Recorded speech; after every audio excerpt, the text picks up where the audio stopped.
أعوذ بالله من الشيطان الرجيم.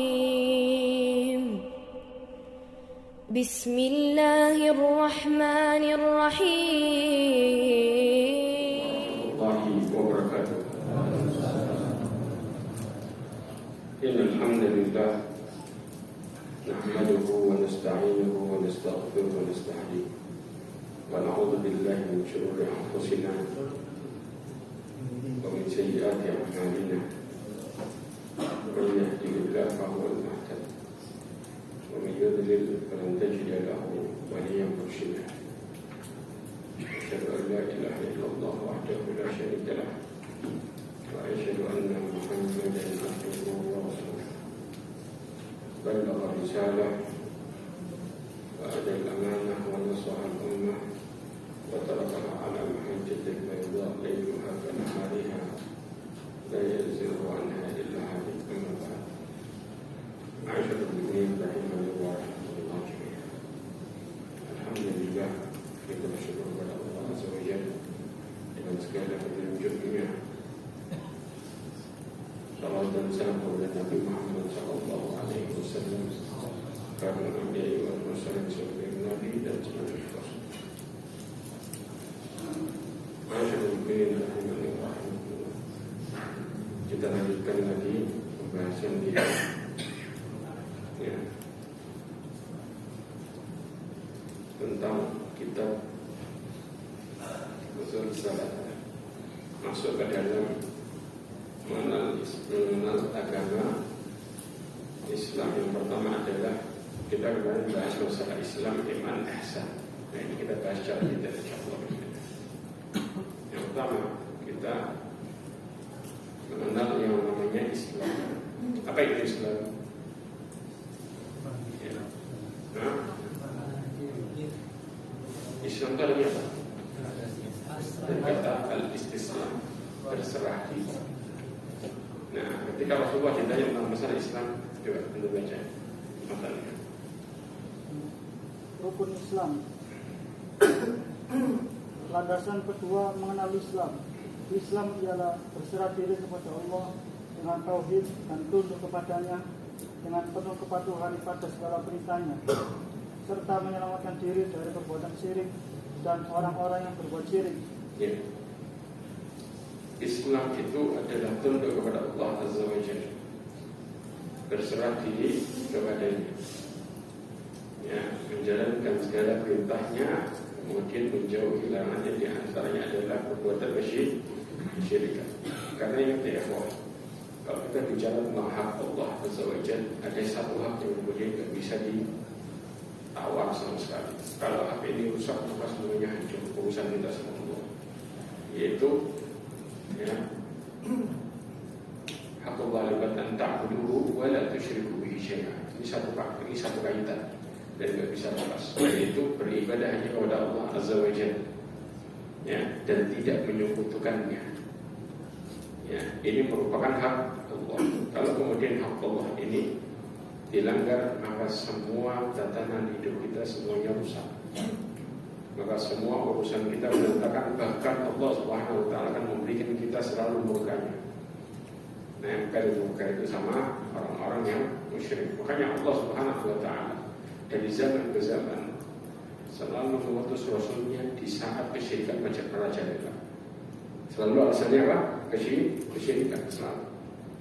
Makanya kalau kita lihat rukun Islam yang pertama adalah syahadat la ilaha illallah. Syekhul Islam tadi mengatakan syahadat la ilaha illallah ini menghapus usul syirik. Ya, asal syirik itu dihapuskan dengan syahadat. Ya. Makanya orang-orang kalau kemudian musyrik mau bertobat, maka mereka harus bersyahadat. Ya, mereka harus mengulangi syahadatnya lagi. Mereka harus memperbaiki syahadatnya, karena yang dirusak adalah syahadat la ilaha illallah. Nanti saya akan kasih argumennya bagaimana seorang itu ya menyembah Allah tapi kok syirik. Apa yang kemudian mereka pahami dalam perkara ini? Ya, kemudian lanjutkan lagi. Rukun Islam. Rukun Islam. Adapun tingkatan Islam rukunnya ada 5. Ya. Pertama, syahadat. Ya. Terus Pengakuan dengan hati lisan bahwa la ilaha illallah Muhammad Rasulullah, tiada sembahan yang hak selain Allah dan Muhammad adalah utusan Allah. terus 2. Mendirikan sholat. iya. 3. Menunaikan zakat. Terus 4. Puasa pada bulan Ramadan. 5. Haji ke Baitullah. iya. Dalilnya Pertama, dalil syahadat. Allah berfirman, Allah menyatakan bahwa tiada sembahan yang hak selain Dia dengan senantiasa menegakkan keadilan. Iya. Juga menyatakan demikian itu para malaikat dan orang-orang berilmu. Iya. Tiada sembahan yang hak selain Dia Iya. yang maha perkasa lagi maha bijaksana. Nah, sebelum rahimahullah. Kalau kita bicara masalah syahadat, ya, yang pertama adalah syahadat. Bicara Islam, yang pertama adalah syahadat la ilaha illallah wa anna Muhammadar Rasulullah. Dalam posisi ini, ya, pengertian yang sebenarnya dikuatkan dengan berbagai macam dalil yang ada adalah kata-kata la ilaha illallah adalah la ma'budu bihaqqin illallah. Karena ada orang yang mengartikan yang lain. Yang mengartikan yang lain ini syirik bisa masuk ke sini. Ada yang mengartikan hanya sekedar rububiyah aja, bahwa Allah itu pencipta. Dan jadi kalau kita ngakuin Allah pencipta aman juga. Tapi kalau kemudian minta tolongnya sama pada selain Allah gak ada permasalahan. Yang penting ngakuin Allah pencipta. Inilah yang jadi permasalahan sering muncul di kesyirikan. Ya, kenapa? Pengertian lama Buddha bihakim Allah adalah tiada yang berhak disembah dengan benar kecuali hanya Allah. Allah kepingin, ya, kita semua nyembah Allah. Dalam artian apa? Berdoa, beribadah, kembali semua hanya kepada Allah Azza wa Jalla. Dan ini yang Allah Subhanahu wa Ta'ala inginkan, dan Allah utus para nabi. Allah utus para nabi dengan dua risalah yang sama. Yang pertama adalah tauhid, yang kedua ikhlas. Tauhid ini hanya kepada Allah Subhanahu wa Ta'ala. Dalam perkara ibadah, doa, apapun itu, minta tolong semua. Yang kedua adalah ikhlas. Ya, hanya kepada Allah. Yang kedua hanya karena Allah Azza wa Jalla dalam melakukan suatu. Dua ini punya kaitan yang erat ya. Makanya, ya, berapa banyak orang-orang yang meyakini tauhid yang salah, akhirnya karena dasarnya seseorang hidup berantakan gara-gara apa? Ibadahnya nggak benar gara-gara apa? Dasarnya nggak benar. Kalau dasarnya nggak benar, berangkat kesananya semuanya kacau. Semua berangkat dari dasar yang benar atau tidak. Hidup kita ini, ya, kenapa sih saya kok kemudian merasa ibadah ini kok rasanya berat? Semua berangkat dari dasaran yang benar atau tidak. Semua berangkat dari kata-kata la ilaha illallah. Makanya kenapa Rasulullah berdakwah itu berapa tahun? 13 tahun. Kalau seseorang sudah yakin secara total bahwa mereka harus kembali hanya kepada Allah, otomatis setiap perintah mereka akan lakukan sami'na wa ta'na.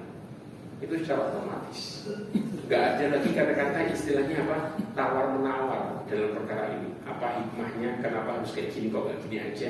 Semua perkataan itu hilang dengan keyakinan yang kuat dan bulat. Ini kita harus pahami dalam hidup. Ya. Sebagian orang di dalam usul ad-din yang ditulis oleh Al-Imam Al-Baghdadi, ya, sebagian orang meyakini bahwa kata-kata la ilaha illallah adalah la qadir al-ikhtira' illallah. Ini jadi masalah. Yaitu tidak ada yang mampu menciptakan kecuali Allah. Ini berkaitan dengan apa? Bahwa Allah Subhanahu wa Ta'ala adalah Rabb, pengatur dan pencipta. Kalau sudah cuma ini yang diyakini, berarti kalau kita minta boleh nggak kepada selain Allah? Kalau ini yang diyakini, boleh. Kalau ini yang diyakini, makanya muncul kesyirikan itu berawal dari keyakinan yang seperti ini. Anu tahu ya, kalau pengertian ini yang benar, maka Rasulullah tidak bakal diutus untuk memerangi orang-orang kafir Quraisy. Tidak mungkin. Karena mereka meyakini bahwa yang menciptakan adalah Allah. Karena mereka meyakini yang mereka sembah juga adalah Allah. Tapi tapi mereka menduakan Allah, mentiadakan Allah dan lain sebagainya. Ini yang terjadi. Ya. Kata-kata la ilaha illallah ya mengandung sifat apa? Ada mengandung sifat di mana rububiyah dan juga uluhiyah. Kenapa? Karena tidak ada yang bisa berhak untuk diibadahi kecuali Allah. Karena sesungguhnya Allah Azza wa Jalla satu-satunya pencipta, maka Allah satu-satunya yang berhak untuk disembah. Jangan pernah masukkan logika orang ke dalam akidah atau sesuatu kehidupan, karena syaitan selalu menggoda manusia pasti logika. Logika yang sering muncul dari kesyirikan apa? Kalau mau ketemu orang penting harus lewat ajudan, betul nggak? Ini yang sering diterapkan dalam perkara kesyirikan. Kalau mau minta sama Allah, lewatlah yang dekat. Para ulama menjelaskan ini yang membuat doa kita jadi lemah. Kenapa? Karena kita nggak pernah percaya diri kita bisa minta langsung. Kalau kayak gitu, kira-kira setiap kena masalah, kemana larinya? Kita akan cari orang siapa yang doanya pantas untuk dimintai. Sedangkan Allah meminta apa? Beribadahlah, mintalah langsung kepada Allah Azza wa Jalla. Ya ikhwan, sering seseorang mengatakan, Ustaz, datengin dukun itu kan gak apa-apa, karena dukun hanya sebagai apa? Sebab. Kan yang berkehendak siapa? Allah Azza wa Jalla. Sama, ini sering jadi dalil. Coba perhatikan kata-kata ini baik-baik yang saya garis bawahi. Orang kalau minta kepada kuburan, ya, mereka mengatakan kan yang mengizinkan untuk supaya dikabulkan doa kita kepada kuburan itu kan Allah, betul nggak? Berarti mereka menuduh Allah bahwa Allah Subhanahu wa Ta'ala nyuruh kita minta kepada kuburan. Betul apa nggak di sini? Kan yang mengizinkan Allah, ini namanya bentuk tuduhan atau pernyataan. Tuduhan. Allah Subhanahu wa Ta'ala nggak pernah nyuruh, ya, dan tidak pernah mengizinkan terjadinya pengabulan doa, ya, karena orang kafir pun dikasih nggak sama Allah? Dikasih, persis,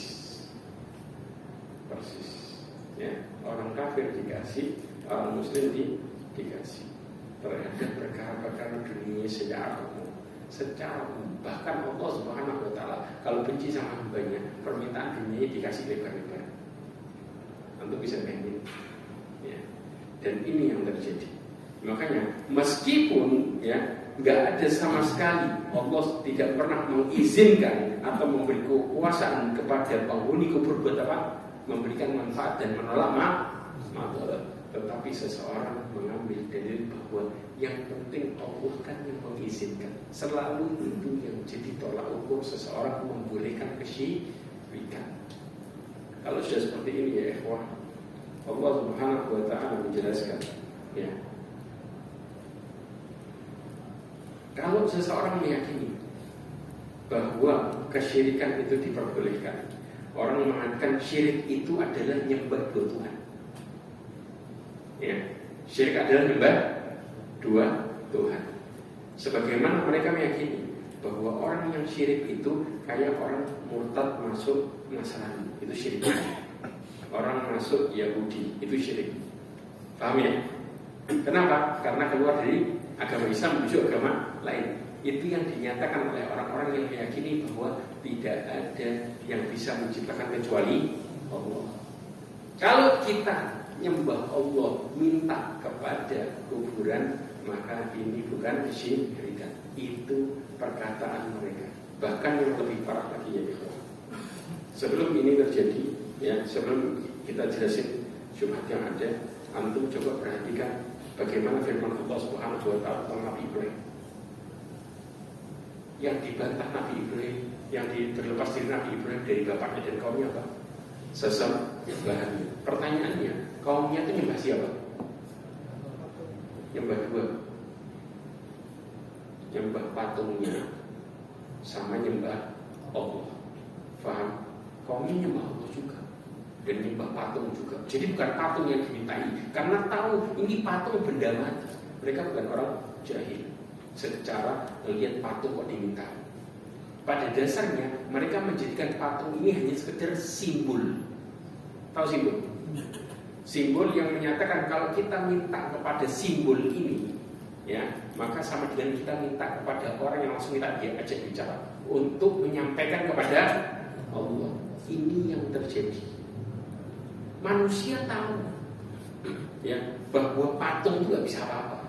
Mereka paham. Tapi Nabi Ibrahim menegakkan, ya, bahwa yang kalian minta sebagai simbol sekalipun itu Allah nggak kepingin. Allah kepingin kalian langsung beribadah dan minta interaksi langsung. Jangan pakai ada pertengahan di antara Allah sama kita. Jelas masalah ini? Makanya Allah mengatakan wa qala Ibrahim li abihi wa qaumihi innani bura'u mimma ta'budun. Ketika Allah Subhanahu wa taala mengatakan, dan ingatlah Nabi Ibrahim berkata kepada apa? Bapaknya dan kaumnya sendiri. Sesungguhnya aku berlepas diri. Ya, aku tidak bertanggung jawab terhadap apa yang kalian sembah. Maksudnya apa? Kalian menjadikan dua sisi sesembahan langsung. Yaitu minta sama patung supaya disampaikan sama Allah Azza wa Jalla. Intinya kalau ditanya nyembah siapa? Nyembah Allah. Tapi pakai perantara. Perantaranya dalam posisi apa? Mati. Jelas? Patungnya sebagai apa? Simbol. Praktek kesyirikannya jelas ini. Ustaz, kalau minta doa supaya kepada orang soleh yang masih hidup itu lain cerita. Orangnya jelas masih hidup ya?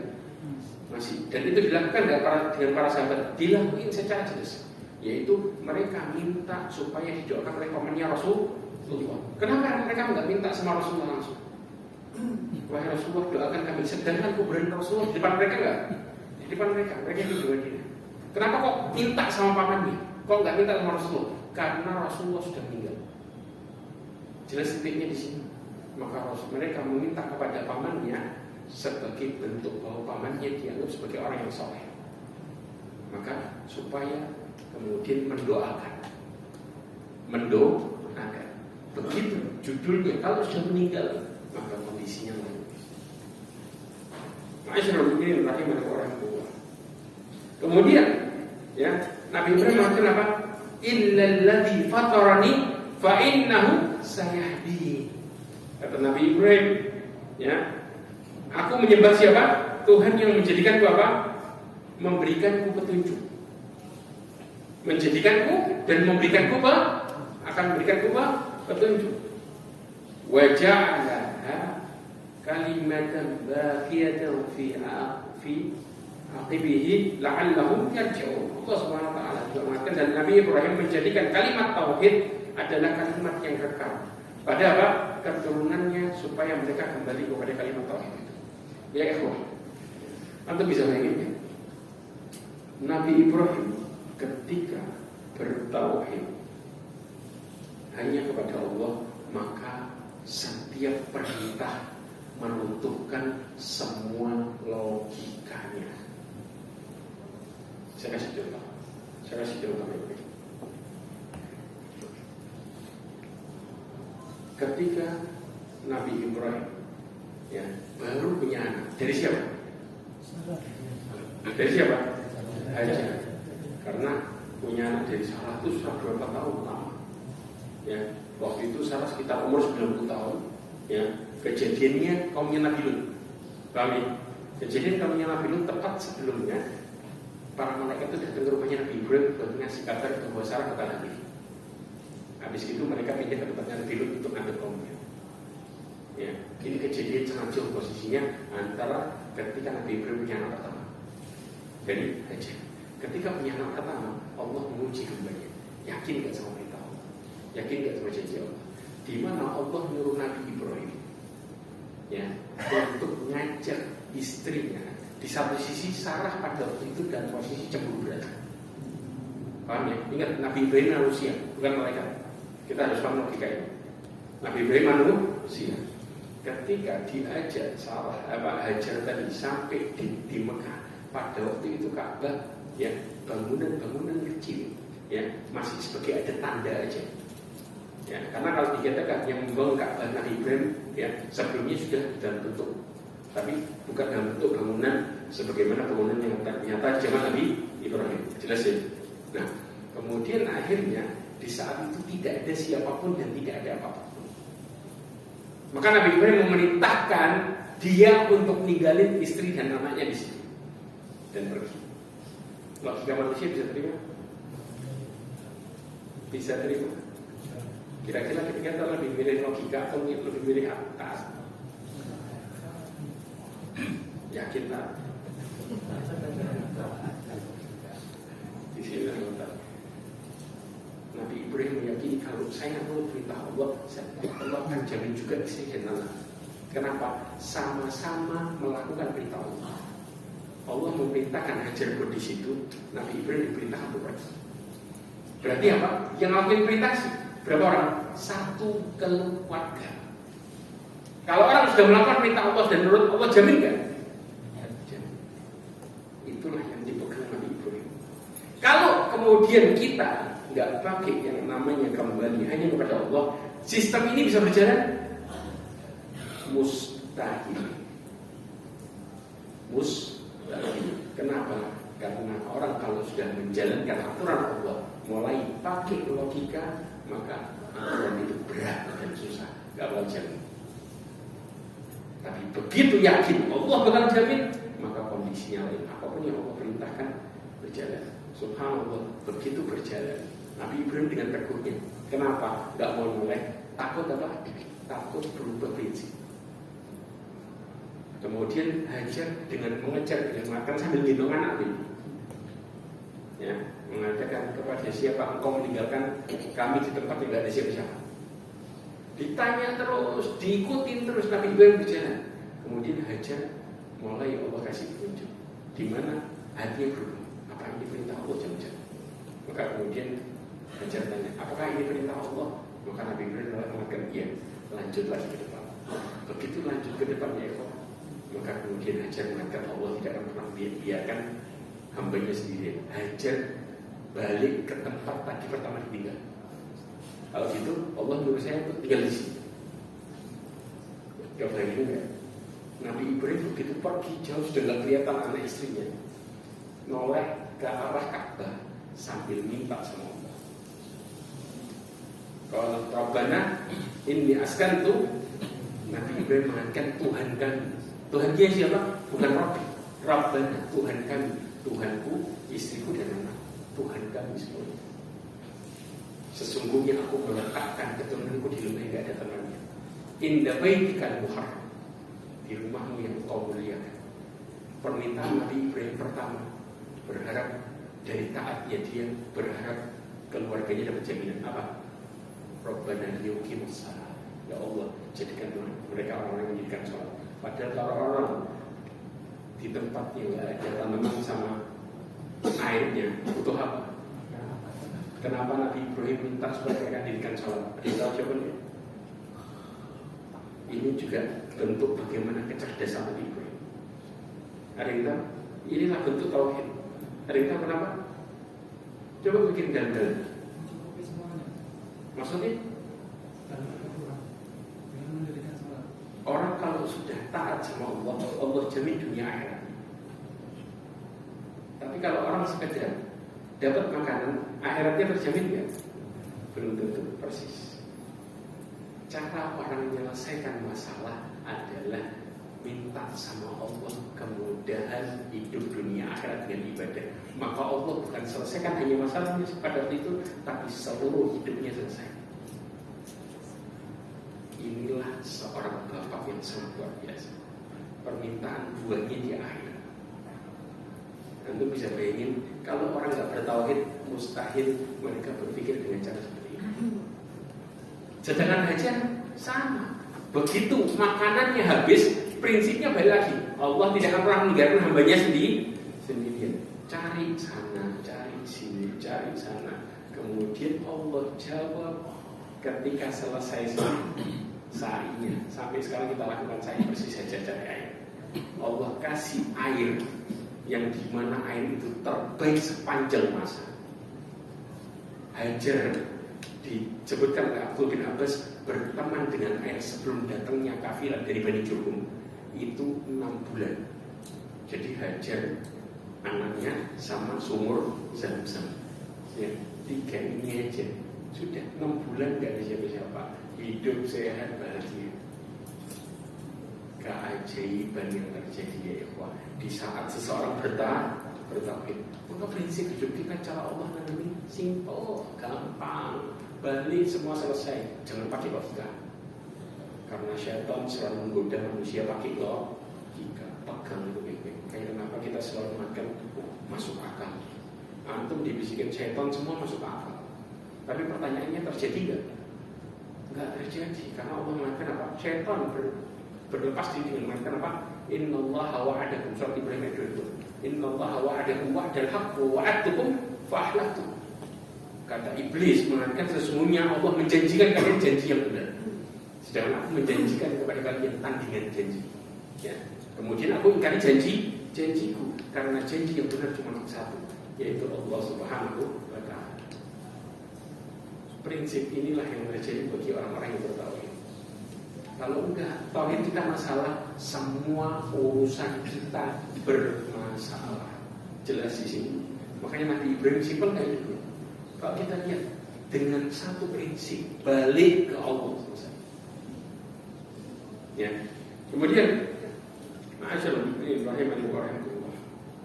Nabi Ibrahim ya mengajarkan kepada kita semua seakan-akan Nabi Ibrahim ya berlepas diri dari siapa?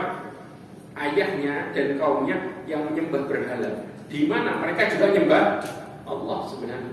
Paham di sini? Tapi Nabi Ibrahim mengatakan bahwa dirinya berlepas diri dari seluruh sesembahan, kecuali hanya kepada Allah. Kepada Allahnya, iya. Tapi kepada selainnya, maka itu diingkari oleh Nabi Ibrahim. Ma'asyarul mu'minin rahimani wa rahimakumullah. Maka Allah Subhanahu wa ta'ala berfirman, dalilnya perhatikan baik-baik. Surat Al-Imran ayat 64, Allah mengatakan qul ya ahlal kitab ta'alu ila kalimatin sawa'in bainana wa bainakum alla na'budu illallah wa la nusyrika bihi syai'an wa la yattakhidha ba'duna ba'dan arbaban min dunillah fa in tawallaw faqul ashhadu bi anna muslimun. Allah Subhanahu wa ta'ala mengatakan, katakanlah hai ahli kitab, marilah berpegang kepada satu kalimat, yaitu kalimat apa? Tauhid. Dan tidak ada perselisihan di antara kami dan kamu. Kenapa yang dipanggil ahli kitab? Karena awal perintah ahli kitab yang benar adalah ini. Semua para nabi ya yang dianut oleh ahli kitab dari mulai Yahudi Nasrani, semua dakwahnya sama. Kalau kita balik gak ada perselisihan sebenarnya. Mereka nyembah Allah enggak?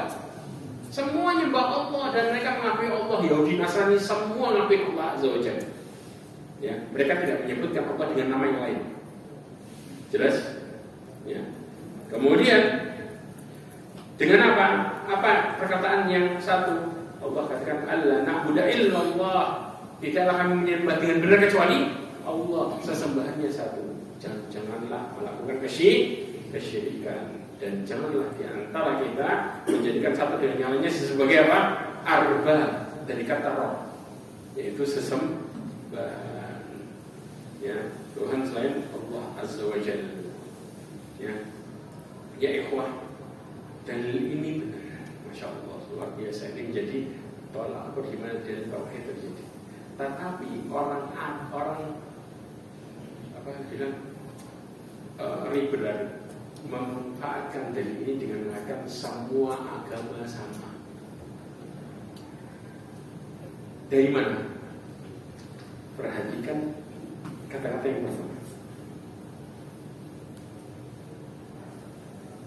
Yang saya ingatkan dipotong.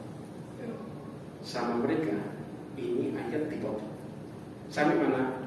Qul ya ahlal kitabi ta'alau ila kalimatin sawa'in bainana wa bainakum.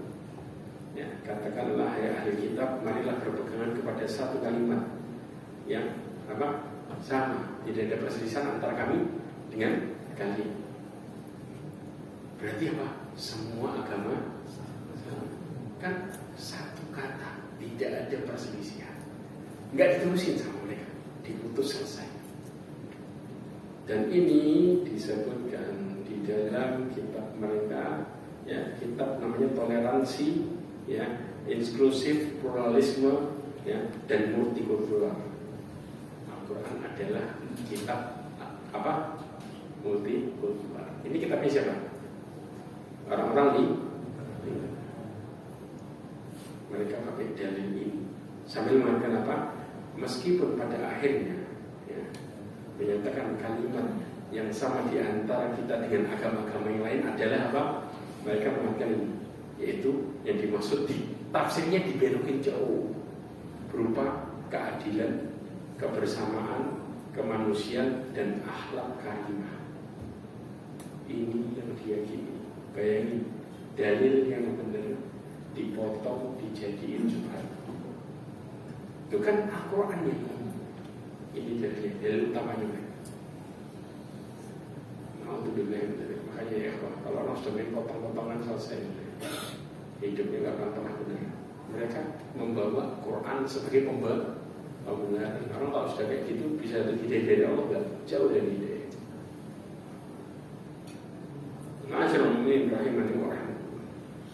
Padahal subhanallah, kalau kita lihat ayat ini bantah kesyirikan, tapi diputar balik jadi membenarkan semua agama. Nah, inilah syubhat yang terjadi. Kemudian apa? Allah Subhanahu wa taala berfirman tentang Rasulullah SAW dengan materi surat At-Taubah 128, ya, laqad ja'akum rasulun min anfusikum azizun 'alaihi ma 'anittum harisun 'alaikum bil mu'minina raufur rahim. Allah katakan sesungguhnya telah datang kepadamu seorang rasul dari kaummu sendiri. Karena setiap rasul diutus dari kaumnya, ya. Kemudian berat terasa olehnya penderitaan. Kenapa Rasulullah SAW selalu memikirkan umatnya? Begitu cintanya luar biasa dan sangat menginginkan keimanan dan keselamatan bagi umatnya, ya. Dan amat belas kasihan lagi penyayang terhadap orang-orang mukmin. Inilah sifat Rasulullah SAW. Maka kemudian ketika kita bicara syahadat Muhammadan Rasulullah, ada 4 konsekuensi. Apa aja? 1, yaitu ta'atuhu fi ma amar, yaitu mentaati seluruh apa yang diperintahkan oleh Rasul. Kadang-kadang sering dipukul rata. Begitu Rasulullah memerintahkan, itu kan sunnah. Pokoknya semua perintah Rasulullah sunnah, semua dipukul rata. Gak bisa ya, kalau Rasulullah melarang, ketika Rasulullah mengharamkan sesuatu, terjadi haram. Kenapa? Karena Allah Subhanahu wa taala menurunkan Al-Quran dan cara prakteknya ada dalam kehidupan Rasulullah. Kalau kita tidak mengikuti kehidupan Rasulullah, pada dasarnya kita tidak mengikuti Al-Quran. Karena pernah Aisyah ditanya, bagaimana akhlaknya Rasulullah oleh para sahabat. Aisyah jawabnya cuma simpel, karena khuluqul Quran. Engkau lihat Quran itu akhlaknya Rasulullah. Selesai.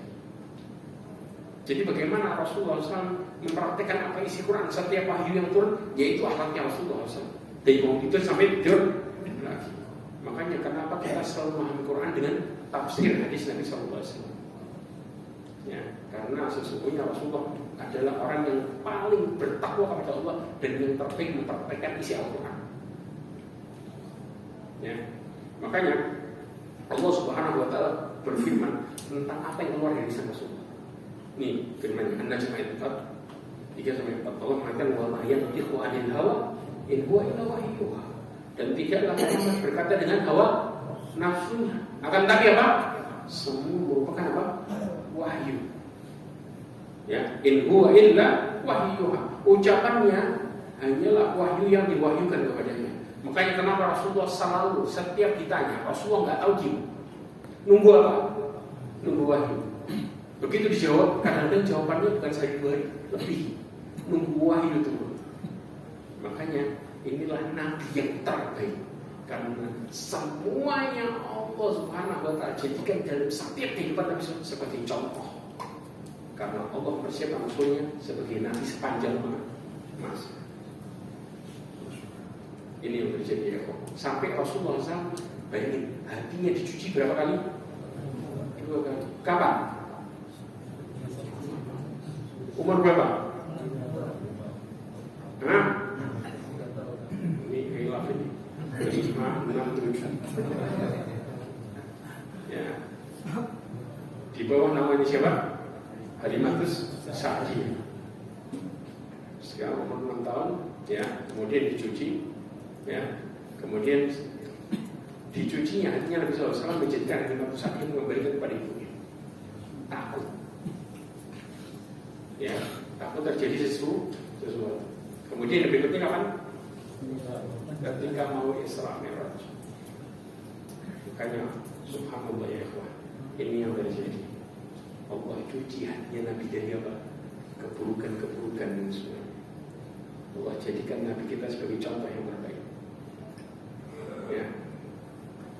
Makanya dikatakan apa? Wa ma atakumur rasul fakhudhuh wa ma nahakum anhu fantahu. Apa yang datang dari Rasulnya maka ambil, dan apa yang Rasulullah jauhi maka tinggalkan. Fantahu. Tinggalkan dan jauhi, itu istilahnya. Ya. Yang kedua adalah tasdiqu fima akhbar, yaitu membenarkan apa yang dikabarkan oleh Rasulullah SAW. Karena tadi semua adalah wahyu. Ya. Baik berkaitan dengan perkara dunia ataupun akhirat. Rasulullah ngabarin nggak tentang akhir zaman? Pertanyaannya, Rasulullah ngabarin tentang akhir zaman, apakah Rasulullah tahu dengan sendirinya?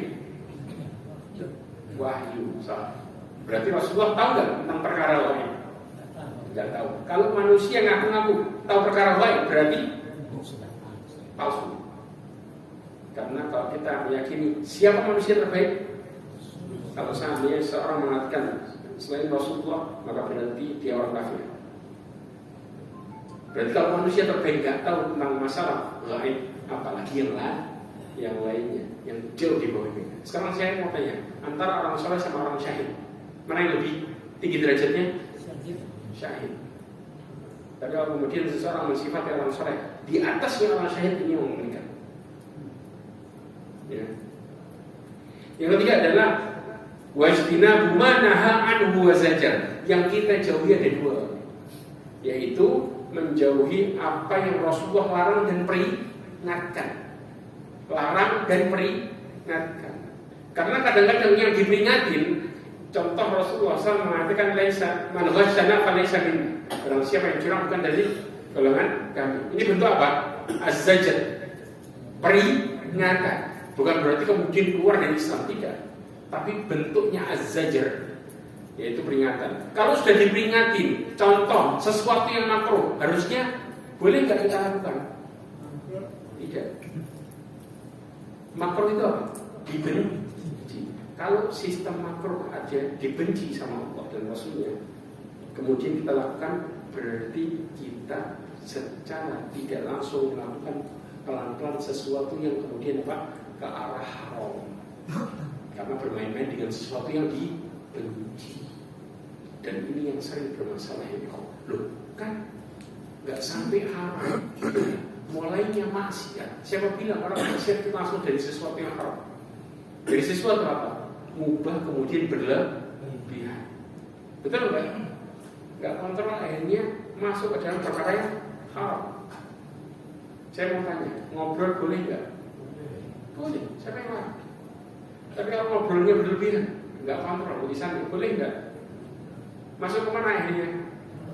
Ke haram. Yaitu banyaknya kita menyakiti seseorang dari lisan, dari mulai seseorang nggak kontrol dan kebanyakan. Ini yang terjadi. Makanya Rasulullah SAW memperingatkan kita. Dari peringatan itulah, ya, maka kalau kita menjauhi, kita juga menjauhi perkara yang haram. Ya. Kemudian Allah Subhanahu wa taala mengatakan surat Al-Ahzab 36. Kalau kita bicara tentang mukmin, ini sudah secara jelas. Wa ma kana lil mu'mini wa la mu'minatin idza qada Allahu wa rasuluhu amran ay yakuna lahumul khiyaratu min amrihim. Dikatakan dan tidak pantas Bagi laki-laki, orang mukmin dan perempuan, kalau Rasulullah SAW, Allah dan Rasulnya menetapkan sesuatu, kemudian mereka apa? Mereka mencari pilihan yang lain tentang urusan tersebut. Ya, menjadikan pilihan yang lain. Ada opsi nggak? Datang perintah nggak boleh. Kira-kira bisa dikurangi dikit. Kalau sudah sistemnya seperti ini, bisa nggak dikatakan kita beriman? Tidak. Kenapa? Karena harus totalitas. Kadang-kadang gini cara hidup kita. Ya, alhamdulillah betul. Datang perintah. Kalau yang ini kayaknya nggak bisa dulu deh, nanti dulu. Yang ini oke lah, bisa. Yang ini agak berat. Kenapa? Karena jadi kebiasaannya dia, kemaksiatan tersebut. Kalau hidup kita seperti ini, jangan harap kita bisa melakukan aturan Allah secara total. Jelas. Allah mengatakan apa? Walakin Allah habbaba ilaikumul iman wa zayyanahu fi qulubikum. Anda tahu enggak? Ashabul Kahfi, kenapa mereka bisa kuat di saat mereka diancam antara hidup dan mati? Allah yang menjadikan mereka cinta sama keimanan. Jelas? Dan menghiasi di hatinya, sehingga perintah Allah itu masuk ke dalam hatinya. Ini jadi yang terbaik, dan mereka tidak takut sama sekali. Kalau sudah kayak gitu, apapun masalahnya lebih. Nabi Ibrahim ketika diancam sama satu kota Babil, itu enggak, karena Nabi Ibrahim selalu meyakini perintah Allah yang terbaik. Gak ada pilihan, tidak ada pilihan. Jelas di sini. Ini yang dipegang prinsipnya orang-orang mukmin. Kalau sudah seperti ini, Allah buat hati mereka kuat dan tenang. Karena Allah mensifati orang mukmin, huwallazi anzala as-sakinata fi qulubil mu'minin. Ini sering saya singgung, ya, bahwa dialah Allah yang menurunkan sakinah di hati orang-orang mukmin. Ya ikhwah, sakinah itu ada dua. Dan ini hanya didapatkan oleh orang mukmin, yaitu hatinya tenang dan teguh. Teguh menghadapi semua hal dan tenang dalam menjalankannya. Jelas. Dengan cara apa? Mereka nggak pernah mencari pilihan yang lain di saat perintah dan larangan datang. Paham prinsip ini? Tapi kalau kita masih cari pilihan yang lain, maka nggak bakal kita dapat tenangnya hidup dan kuatnya. Karena orang mukmin nggak cari pilihan atau opsi. Ada nggak kira-kira dalil yang kemudian nggak jadi haram? Jelas di sini, ya. Makanya inilah dalam perkara. Kemudian yang terakhir adalah Allah Subhanahu wa ta'ala, ya. Dan apa? Dan wa alla ya'budu illa bima syara, yaitu tidak menyembah kecuali dengan apa yang disyariatkan oleh Rasulullah SAW. Kenapa? Karena pada dasarnya kalau kita bicara rukun Islam berkaitan juga dengan rukun iman. Ya. Allah SWT mengatakan wa ma umiru illa liya'budullaha mukhlishina lahu-d-din hunafa. Ya. Allah katakan orang-orang yang ikhlas itu adalah orang-orang yang hanif. Tahu hanif? Hanif itu adalah qasi dan iman, ya, wa mutahannifan anisyirk, yaitu menuju kepada keimanan jauh dari kesyirikan. Makanya dikatakan apa? Hunafa. Berarti orang kalau sudah ikhlas bertauhid enggak? Pasti. Karena apa? Mereka melakukan semua karena Allah Azza wa Jalla. Hanya karena Allah. Maka disinilah ada prinsip tauhid yang ada, ya, yaitu kepada Allah Azza wa Jalla. Jadi nggak mungkin orang mengatakan dirinya ikhlas tapi musyrik, mustahil. Karena Allah katakan hunafa. Mereka adalah orang-orang yang beriman kepada Allah dan jauh dari kesyirikan. Itu istilah hunafa. Dan Allah Subhanahu wa ta'ala menggandengkan 3 hal di dalam perkara ini, yaitu apa? Tauhid, salat, zakat. Ini masuk dalam mana? Rukun Islam. Ya. Kemudian juga yang keempat bicara tentang masalah puasa, ya ayyuhalladzina amanu kutiba alaikumussyam kama kutiba alal ladzina min qablikum la'allakum tattaqun. Dan yang terakhir haji. Allah mengatakan walillahi 'alan nasi hajjul baiti man istata'a ilaihi sabila. Ya ikhwah, haji wajib bagi siapa? Bagi yang mampu. mampu itu bukan sekedar uang aja, tapi mampu secara fisik, kesempatan, fisik, semua. Maka kalau Allah memudahkan hambanya buat dimampukan, maka Allah mampukan semuanya. Maka yakinlah dan berharaplah sama Allah Azza wa Jalla untuk kita bisa menunaikan rukun yang kelima ini. Ya, karena sesungguhnya seseorang yang berharap kepada Allah Azza wa Jalla, wa may yatawakkal 'ala Allahi fa huwa hasbuh. Allah akan cukupkan semuanya. Syaratnya apa? Tawakal dengan sebenar-benar tawakal. Tahu prinsip tawakal bagaimana ya? Tawakal itu kalau kita sudah pasrah, kita nggak ngarepin keputusan yang lain. Kadang-kadang apa? Begitu pasrah, mudah-mudahan keputusan ini bukan tawakal, bukan dikti. Ya, ini sering nggak terjadi. Rusaknya tawakal dari sini. Antum pasrah tadi punya opsi lain. Tapi kalau tawakal total sudah, apa yang Allah putuskan yang terbaik sudah selesai. Jangan kemudian mendikte dengan hasil ini dan itu. Karena sering rusaknya tawakal dengan prinsip-prinsip yang seperti ini. Ya, mudah-mudahan Allah SWT menjadikan kita hamba-hamba yang selalu bertauhid kepada Allah SWT. Ya Allah sedang menjalankan ibadah ini dijauhkan dari kesyirikan dan benar-benar Allah Subhanahu wa taala tutup hidup kita semua dengan husnul khatimah. Subhanallahumma wa bihamdika asyhadu an la ilaha illa anta astaghfiruka wa atubu ilaik. Wa akhiru da'wana alhamdulillahi warahmatullahi wabarakatuh.